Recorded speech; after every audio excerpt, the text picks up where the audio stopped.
계속해서 생명의 삶 본문 따라 우리 이사야서 말씀을 새벽마다 보고 있습니다. 이사야 선지자의 말씀 이제 쭉 이어서 보지 않으면은 오늘 본문처럼 이렇게 딱 떼어놓고 이해하기는 좀 어려운 부분이 없잖아 있습니다. 그러나 선지서의 이제 공통적인 주제는 뭐냐 하면 선지자들은 하나님과 관계가 깨어질 때 늘 등장하는 자들이다, 그렇게 알고 있죠. 그래서 하나님과의 관계 부분에서 특별히 무엇이 깨져 있는가, 그러니까 죄를 조목조목 지적하는 것이 선지자들이 해야 될 역할입니다. 그러나 거기에서 끝나지 않고 언제나 하나님의 말씀은 그 죄에 대한 심판, 그리고 심판 넘어 소망과 회복의 메시지가 있다는 것을 우리는 늘 기억해야 된다라고 하는 이야기입니다. 그래서 오늘 9절부터도 사실 하나님께서 이때까지 여러 가지 심판과 위로와 격려, 이게 막 복합적으로 진행이 되어 왔습니다. 그러다가 오늘 9절 말씀에는 어떻게 지금 말씀이 시작되고 있냐면, 너희 민족들아 함성을 질러 보아라. 그러나 끝내 패망하리라. 너희 먼 나라 백성들아 들을지니라. 너희 허리를 동이라. 그러나 끝내 패망하리라. 너희 허리에 띠를 띠라. 그러나 끝내 패망하리라. 패망하리라라고 하는 이 단어가 3번이나 반복되었습니다. 그 말은 무슨 말입니까? 결국 세상의 궁극적인 승리는 하나님께 있다라고 하는 것이고, 그 하나님을 신실하게 의지하는 하나님의 백성들과 함께 있다는 것입니다. 우리가 예수 그리스도를 믿고 이 세상을 살아갈 때 사실 영적 전쟁터 한복판에 내어 던져진 것과 다를 바 없습니다. 그러나 끊임없는 이 사단의 공격, 이 권세 잡은 자들의 공격에도 불구하고 우리는 소망을 가질 수 있는 이유는 하나님께서 궁극적으로 승리하실 것이기 때문에, 메시아의 나라가 예수님의 오심으로 시작되었고 완성될 그 소망을 우리가 가지고 있기 때문에, 오늘 아무리 절망스러운 상황 가운데 있을지라도 우리는 3번이나 완벽하게 말씀하시는, 그러나 세상 나라들은 끝내 패망하리라라고 하는, 궁극적으로 하나님의 나라가 승리할 것이라고 하는 믿음을 끝까지 간직해야 된다는 말씀입니다. 10절에 너희는 함께 계획하라. 그러나 끝내 이루지 못하리라. 말을 해보아라. 끝내 시행되지 못하리라. 반드시 하나님의 계획과 하나님의 뜻이 세워질 것이라고 하는, 우리 하나님께서 말씀해 주신 내용이라고 하는 것입니다. 그리고 그 소망이 우리에게 있는 이유는 뭡니까? 하나님이 우리와 함께 계심이라. 그렇죠? 이미 임마누엘의 징조를 7장에서 하나님께서 말씀하셨습니다. 처녀가 잉태하여 아들을 낳을 것이다. 그러니까 그것이 우리에게 증표가 될 것인데, 그 증표가 오늘 본문에서도 그 18절에 또 자녀들을 낳고 또 징표들을, 예표들을 보여주실 거라고 말씀하셨는데, 이사야 선지자의 자녀가 임마누엘인지 아닌지 그것도 학자들마다 논의가 있습니다만은, 어쨌든 이 임마누엘이라고 하는 한 아이의 이름이 붙여진 것으로 말미암아 하나님께서 우리와 늘 함께 하신다, 함께 계신다라고 하는 것이 오늘을 살아가는, 소망으로 살아가는 저희들에게 가장 큰 위로가 되신다는 말씀입니다.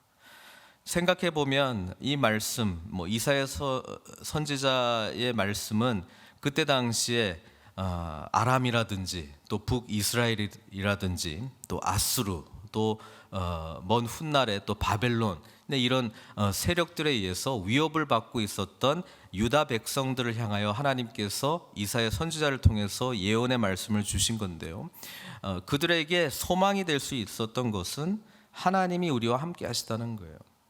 근데 이 임마누엘의 하나님께서 예수 그리스도로 우리와 함께 하셨고, 예수님은 영원히 우리와 함께 하시겠다고 약속하지 않았습니까? 세상 끝날까지 너희와 함께 있으시겠다고 말씀하셨습니다.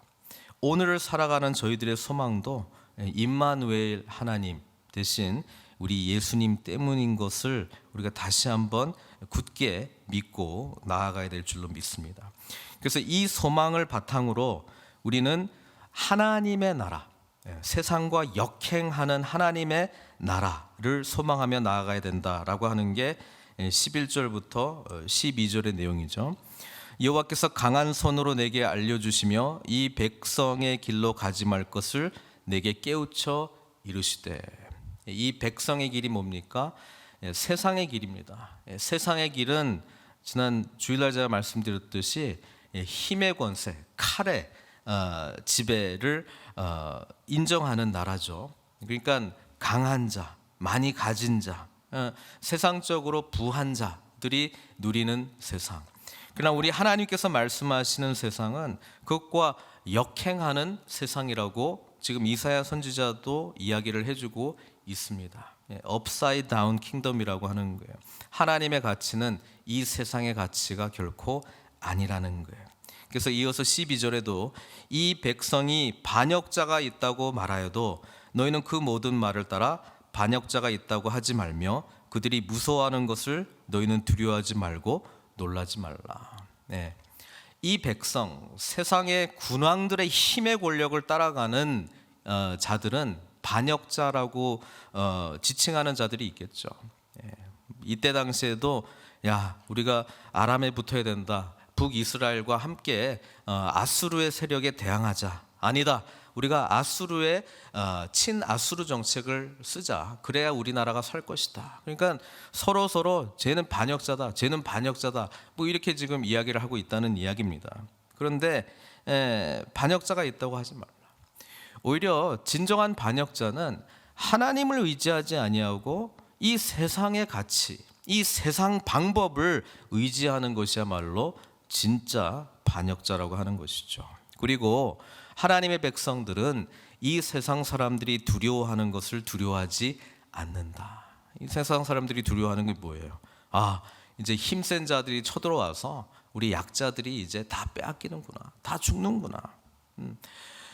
하나님은 오히려 가난한 자, 약자들, 그들에게 하나님의 나라가 이미 임했다고 말씀하고 있고 그들을 위해서 하나님의 나라가 도래했다고 말씀하고 있습니다. 이 세상에 대해서 애통하고 슬퍼하는 자, 그렇죠? 하나님의 나라와 공의가 이 땅 가운데 이루어지지 않는 것을 향해서 정말 하나님 앞에 간절히 나아가는 자. 하나님 말씀은 이렇게 말씀하고 있지 않습니까? 그러나 이 말씀대로 하니까 제가 손해보는 것 같습니다. 제가 바보가 되는 것 같습니다. 세상 사람들이 저를 손가락질합니다 라고 하는 그런 공격 속에서도 늘 하나님을 소망하는 자, 그게 진정으로 하나님 앞에 참된 백성의 모습을 보여주고 있다는 거예요. 그래서 13절에 만군의 여호와 그를 너희가 거룩하다 하고, 누가 반역자인가 뭐 이런 거 세상의 어떤 가치 속에서 이렇고 저렇고 이야기하지 말고, 또 이 하나님께서 거룩하다라고 하는 것을 붙들고 그를 너희가 두려워하며, 진짜 두려워해야 될 대상, 하나님을 두려워하고 경외하고 무서워할 자로 삼으라, 이렇게 이야기하고 있죠. 그러니까 세상과 역행하는 삶을 살라고 이야기를 하고 있는데 그 소망의 근간은 임마누엘의 하나님이라는 거예요. 이게 무슨 이야기냐? 복음 붙들고 살아가는 자가 이 세상의 여러 공격들 또는 이 세상의 가치와 하나님의 가치, 하나님 나라의 가치가 충돌할 때 그것을 능히 이길 수 있는 능력은 결국 우리를 구원해 주시고 우리에게 하나님 자녀의 신분을 주고 또 뭐예요? 이미 하나님의 놀라운 은혜와 사랑을 우리에게 베풀어 주신 그 복음의 능력 가운데 있다는 것을 말씀해 주고 있는 거예요. 그래서 14절에 보세요.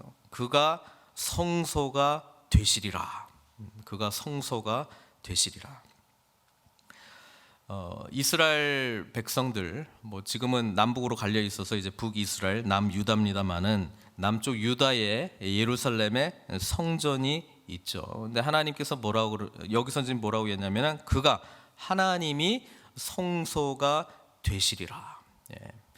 이 말씀이 이때 당시에는 잘 이해가 되지 못했을 거예요. 왜냐하면 성전이 성전 안에 성소가 있기 때문에 그렇습니다. 그러나 궁극적으로 예루살렘이 그들의 죄악, 북이스라엘은 먼저 아수르한테 망하고 남쪽 유다는 이제 그 아수르 다음에 이제 바벨론에 의해서 멸망당하지 않습니까?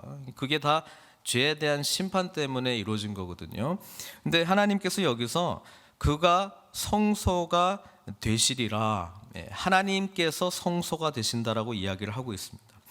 1차적으로는 그 뒤에 그러나 이스라엘의 두 집에는 걸림돌과 걸려 넘어지는 반석이 되실 것이며, 이스라엘의 두 집이라고 하는 게 북이스라엘과 남쪽 유다를 말하고 있는 거거든요. 하나님께서 성소가 되신다라고 하는 게 걸림돌과 걸려 넘어지는 반석이 될 것이다. 그리고 예루살렘 주민에게는 함정과 올무가 될 것이다. 이게 도대체 무슨 말이냐? 여러분, 성전이 중심이 되었던 시대에는 성전이 하나님이었다는 거예요. 그렇죠? 그러니까 성전이 없어지면 안 되는 거예요. 그래서 이 성전을 유지하기 위해서 무진장 노력을 많이 했는데, 그 방법론 중에 하나가 성전에 있는 예물들, 하나님께 바쳤던 것들을 아수르 왕한테 바치고 우리 좀 살려달라. 바벨론 왕한테도 그렇게 나아가고. 왜? 성전, 이 건물을만 지키면 되었다라고 생각했기 때문에 그렇다라고 하는 것이죠. 근데 하나님 뭐라고 얘기하냐면, 내가 성소다. 내가 거룩함이라고 하는 것은 하나님의 존재가 계신 곳, 하나님이 너희와 함께 하시겠다고 했는데 그것을 인정하고 살아가는 자들에게 진짜 거기가 진짜 거룩한 것이라고 지금 이야기해 주고 있는 거예요. 나중에 그 에스겔 선지자의 이야기를 보면 하나님의 영광이, 그렇죠? 에스겔은 이제 포로로 끌려갔지만은 하나님의 영에 의해서 그 예루살렘으로 간단 말이에요. 그래서 봐요. 예루살렘 성전 안에 수많은 죄악들을 목도하게 됩니다. 그리고 결국은 가장 비참한 이야기가 뭐예요? 하나님의 영광이 천천히 성전을 벗어나는 그 환상을 보게 되는 거예요. 그 결국 하나님의 영광이 성전을 떠나버려요. 여기서 하나님께서 백성들에게 가르쳐 주고 싶은 내용이 있는 거예요. 내가 성전이야. 내가 거룩함이야. 이 건물 자체가 거룩함이 아니고 내가 거룩함이야. 여러분, 그래서 에스겔의 마지막 환상은 뭐냐면, 포로로 끌려간 다음에 환상의 내용이 뭐냐면, 결국은 새로운 성전을 하나님이 만들어 주시고 그 맨 마지막 구절에 48장 35절에 뭐라고 말씀하시냐면, 그날 후로는 그 성읍의 이름을 여호와 삼마라 하리라. 하나님께서 거기 계시겠다는 거예요. 근데 보세요, 이 성전 시대가 깨지고 난 이후에 오늘 이 말씀처럼 그가 성소가 되시리라, 하나님께서 직접 성전이 되시는 시대가 도래하죠. 그게 언제입니까? 예수님이 오셔가지고 그게 이루어진 거예요. 왜? 예수님이 백성들은 이해 못했는데 늘 성전을 바라보면서 이런 이야기를 했어요. 저 성전을 헐라, 내가 3일 만에 다시 세우리라. 그 말은 뭐예요? 예수님이 성전이시다는 그 말이에요. 예수님이 성전. 사람들은 그게 도대체 무슨 말인지 이해를 못했어요. 성전만 지키면 된다고 생각을 했어요. 이 조직을 지키고 여기에서 운영되는 활동을 지키면 하나님 앞에 거룩한 모습이라고 생각했어요. 근데 그게 아니고 임마누엘 하나님과의 친밀한 교제 가운데 나아가는 자가 진정으로 지성소의 은혜를 경험한 것이고 진정으로 거룩한 은혜를 경험했다라고 하는 이야기를 해주는 거예요. 그거를 지금 그가 성소가 되시리라 이 말씀을 한 거예요. 아마 이때 당시에 아무도 이해를 못했을 거예요. 근데 놀라운 사실은 예수님께서는 성전이 되셨어요. 그렇죠? 그런데 예수 그리스도의 죽으심과 부활 이후에, 또 역사적으로 AD 70년에 예루살렘 성전이 완전히 멸망하게 된 이후에 그리스도를 온전히 믿는 그리스도의 새로운 공동체가 성전으로 다시 모이기 시작합니다. 그게 뭡니까? 위대한 하나님의 교회라고 하는 거예요. 그렇죠? 그래서 고린도전서 3장 16절에 뭐라고 이야기합니까? 너희는 너희가 하나님의 성전인 것과 하나님의 성령이 너희 안에 계시는 것을 알지 못하느냐, 이렇게 이야기해요. 더 놀라운 이야기를 해요. 우리가 성전이래요. 우리가 성전이래요.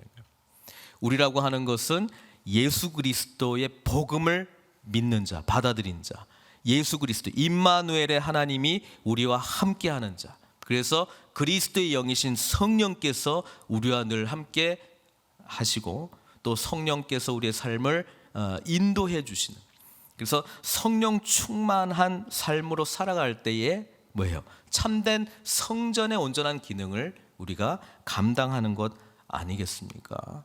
그게 교회의 파워입니다.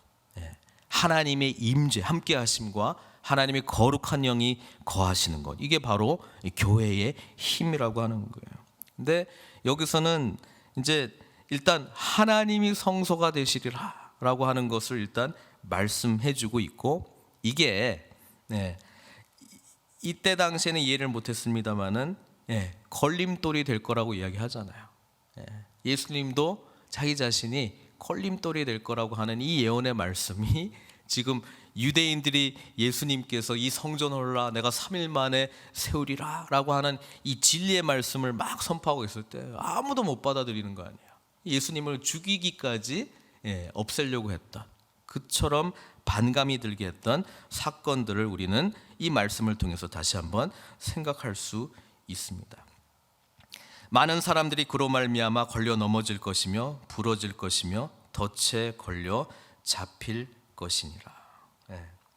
그래서 16절에 이어서 뭐라고 이야기하냐면, 이 하나님의 말씀이 선포되었으니까 궁극적인 하나님의 승리, 그리고 임마누엘의 하나님께서 오셨다라고 하는 것, 또 그것을 붙드는 믿음 안에서 하나님께서 친히 성소가 되신 것처럼 너희도 온전한 성전의 모습으로 나아가라라고 하는 이 모든 말씀들이 이제 제자들 앞에 주어졌고 봉함되었어요. 봉함되었다라고 하는 것은 하나님의 말씀이 반드시 이루어질 것이라고 하는 하나님의 의지의 표현이거든요. 기록된 하나님의 말씀은 반드시 이루어집니다. 선포된 하나님의 말씀은 반드시 이루어집니다. 그 소망으로 우리가 사는 거예요. 그래서 이 증거의 말씀을 싸매며 율법을 내 제자들 가운데서 봉함하라. 이제 야곱의 집에 대하여 얼굴을 가리시는 여호와를 나는 기다리며 나는 바라보리라. 이게 이사야 선지자의 고백이고 또 우리가 함께 고백해야 될 내용인데요. 우리의 소망은요, 기록된 하나님의 말씀, 선포된 하나님의 말씀을 온전히 신뢰하고 의지하겠다라고 하는 그 믿음을 하나님께서는 우리에게 요구하신다는 거예요. 지금 하나님은요, 이스라엘 백성들과 유다 백성들이 범죄했기 때문에 여기 표현에 의하면 얼굴을 가리셨어요. 얼굴을 보이시지 않겠다는 거예요. 죄 가운데 하나님께서 나아갈 수 없고 죄 있는 자가 감히 하나님 앞에 그분의 얼굴을 바라볼 수 없기 때문에 그렇습니다. 그런데 이 말씀, 이 소망의 말씀을 붙들고 뭐예요? 여호와를 나는 기다리며 그를 바라보리라. 이게 우리가 가지고 있어야 될 하나님께 대한 마음이라고 하는 거예요. 오늘 우리는 이 시대를 살아가고 있는 게 아니에요.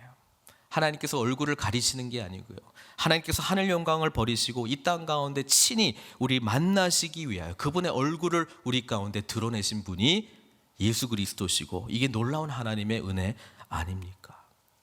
이 소망을 가진 자마다 하나님께서 직접 찾아가셔서 그분의 살아계심을 증거하는 게 이 복음 시대에 살아가고 있는 우리의 은혜 아닙니까? 이 하나님께서 친히 우리를 만지시고 우리에게 말씀하시고 교제하시고 식탁 가운데 먹고 마시면서 우리가 친밀한 관계로 먼저 찾아오신 이 하나님의 은혜, 우리는 늘 감격 속에서 살아가야 된다는 이야기예요. 계속적으로 말합니다. 보라, 나와 및 여호와께서 내게 주신 자녀들. 나는 이사야 선지자죠. 그러니까 나와 및 여호와께서 내게 주신 자녀. 지금 이사야 선지자의 아들이 임마누엘까지 포함시키면 3명이고 포함 안 하면 두 명인데 어쨌든 이사야 선지자와 또 그 자녀들이 이스라엘 중에서 징조와 예표가 되었다 이렇게 이야기를 하고 있는데 우리는 그 이름이 주는 하나님의 계획과 뜻과 소망과 심판의 내용들을 알 수 있다는 거예요. 먼저 왜 이사야 선지자를 택했습니까? 그 이름 자체가 여호와께서 구원하신다라고 하는 뜻이기 때문에 그렇습니다. 이사야 선지자를 보낸 이유는 내가 너희를 구원할 거야 라고 하는 그 메시지를 선포하기 위함이었다는 것이죠. 그리고 첫 번째 등장하는 아들이 누굽니까? 7장 3절에 스알 야숲 아니에요. 스알 야숲. 스알 야숲과 함께 아스왕에 가서 예언하라고 이야기를 했는데 왜 그 아들을 데리고 갔어요? 스알 야숲의 뜻이 남은 자가 돌아올 것이다. 지금 풍전등화의 이런 위험 속에 너희들이 있지만 나는 먼 미래를 바라보고 있는데 이 나라가 흩어지고 너희 백성들이 흩어져도 결국 남은 자 하나님의 이 놀라운 은혜를 여기 말씀처럼 얼굴을 가리시는 하나님을 향해서 나는 기다리며 그를 바라보리라. 이 소망으로 남은 자 하나님의 말씀을 끝까지 신뢰하고 남은 자 그들은 다시 돌아올 것이다. 그러니까 남은 자가 돌아올 거라고 하는 것은 뭔가 남겨질 수밖에 없는 상황이 주어진다는 거 아니에요. 그러니까 심판. 근데 그들이 돌아올 거라고 하는 거예요. 회복, 소망. 그러니까 스알 야숲은 하나님의 심판, 죄에 대한 심판과 소망의 메시지를 담고 있다는 거예요. 징조와 예표로. 그 다음에 임마누엘 아니에요. 처녀가 잉태하여 아들을 낳을 것이니 이를 임마누엘이라 하라. 이사야 7장 14절에 나오는 인물 아닙니까? 이게 이사야 선지자의 아들인지 아닌지는 몰라요. 대다수는 아니라고 생각을 하고 있는 입장이에요. 근데 임마누엘 아들이라고 생각하고 우리가 그 징표를 생각하면 오늘 그 나왔던 구절처럼 하나님이 우리와 함께 계심이라. 그러니까 그 소망을 갖고 있으라는 거야. 그리고 처녀가 잉태하여 아들을 낳을 것이다. 불가능한 가운데 가능을 일으키시는 분이 하나님이시라는 것 아닙니까? 그러니까 그 소망을 갖고 하나님이 여전히 아무리 세상적인 관점으로 우리가 바라봐도 절망밖에 보이지 않을지라도 임마누엘 그 아들을 바라보고 우리와 함께 하시는 하나님 그 메시지를 믿고 소망으로 살아가라. 그게 하나님께서 임마누엘을 통해서 주신 징조와 예표가 되는 거죠. 그 다음에 아들 또 한 명 있죠. 8장 3절에 나왔습니다. 이름이 좀 깁니다. 마헬살랄 하스바스. 발음하기도 어려워요, 되게. 이 아들에 대한 서판에다가 이름을 써라. 이렇게 하나님께서 말씀하셨잖아요. 이 아들의 뜻이 뭡니까? 이름이 좋지는 않습니다. 이름의 뜻은 이거예요. 곧 노략을 당하리라. 속히 노략을 당하리라. 이게 뭐예요? 아람과 이스라엘을 향한 하나님의 심판의 내용이었습니다. 지금 남유다를 위협하고 있는 하나님의 백성들, 임마누엘 하나님께서 그들과 함께 하시는 그 하나님의 백성들, 하나님의 약속을 신실하게 의지하는 그런 믿음으로 주님 앞에 서 있는 백성들을 위협하는 자들에게는 마헬살랄 하스바스, 속히 그들은 노략을 당하게 될 것이다. 아람은 곧 3년 뒤에 멸망하게 되고 또 북이스라엘은 또 13년, 그러니까 아람이 멸망하고 10년 후에 아수르로부터 노략을 당하는 그런 일들이 실제로 나타났다라고 하는 이야기죠. 그러나 이것은 유다 지파에게도 해당되는 말씀이었죠. 왜냐하면 곧 이어서 얼마 있지 않아 그들도 바벨론으로부터 노략을 당할 것이기 때문에 그렇습니다. 그러나 하나님께서 그렇게 하시는 이유는 아까 14절에 내가 성소야, 하나님 자체 그분이 성소야 라고 하는 메시지를 분명하게 해주기 위함이었죠. 그러니까 늘 우리가 하나님 은혜 안에 있다라고 하는 것은요, 죄에 대한 심판을 받는 것도 이게 하나님의 놀라운 은혜입니다. 왜냐하면 하나님은 언제나 이 심판 안에 다시 돌아올 회복할 길을 마련하시기 때문에 그렇고요. 궁극적으로 심판하는 이유는 돌아오게 하기 위해서예요. 제대로 돌이키기 위해서예요. 제대로 하나님과의 관계를 세우기 위함입니다. 제대로 잘된 하나님이 기뻐하시는 신앙의 모습을 갖게 하기 위하여 하나님께서 심판하신다는 이야기입니다. 그래서 때로는 두렵지만 우리가 마땅히 받아야 될 심판은요, 감사함으로 받아야 되고요.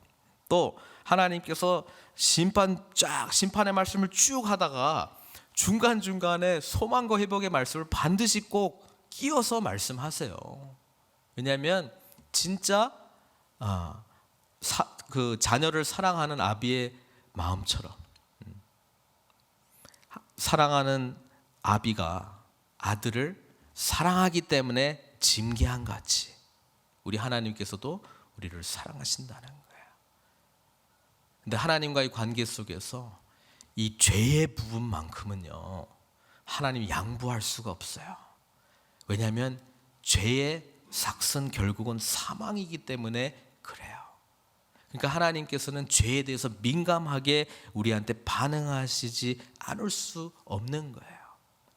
죄로 말미암아 하나님의 그 거룩하신 은혜를 우리는 온전히 경험할 수 없기 때문에 그렇다라고 하는 것이죠. 그래서 지금 19절 이후부터 제가 그냥 요약해서 말씀드리겠습니다.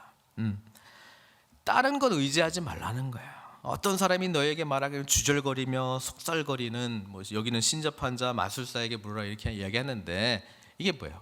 하나님 아닌 다른 어떤 절대자처럼 행세하는 자들 아닙니까?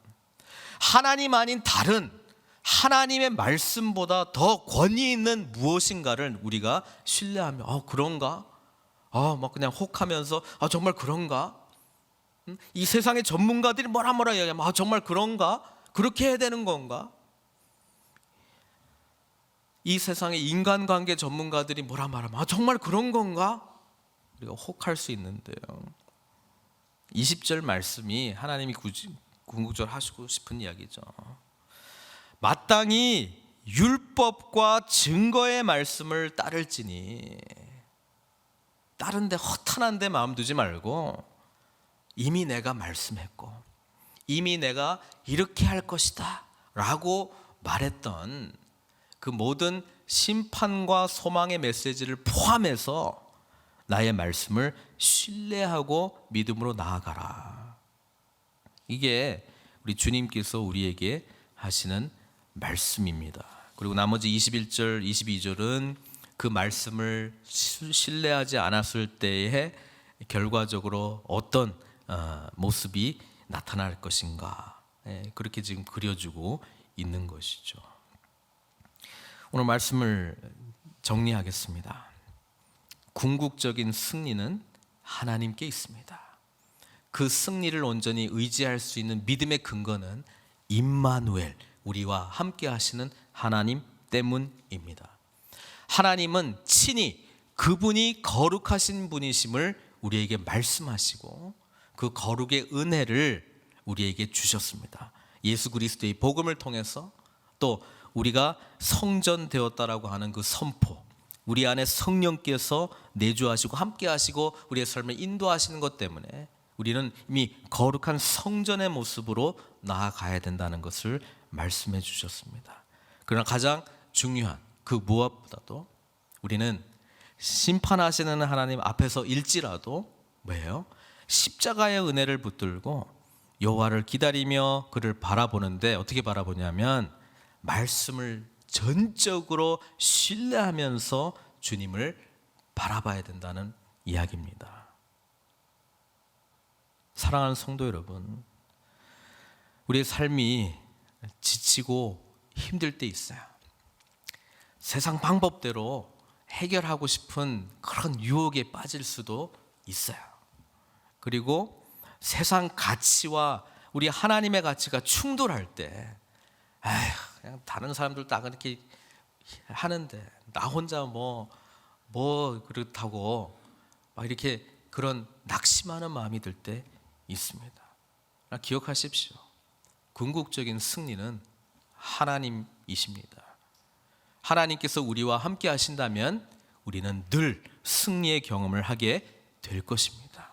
설령 지금 좌절하고 낙심해 있을지라도 끝까지 말씀 붙들고 하나님을 바라보고 소망하십시오. 그것이 오늘 저와 여러분들에게 주시는 하나님의 말씀입니다. 우리 이 시간 같이 기도했으면 좋겠습니다. 말씀 붙들고 같이 좀 기도했으면 좋겠습니다. 혹시 지금 우리 개인적인 상황 가운데 낙심하고 힘든 부분이 있더라도 궁극적 승리는 하나님 백성의 승리라고 하는 것을 믿고, 주님, 우리 안에 임마누엘의 그 은혜가 충만하게, 우리 안에 계신 성령께서 정말 충만한 모습으로 우리가 승리하게 해주십시오. 이 기도했으면 좋겠고요.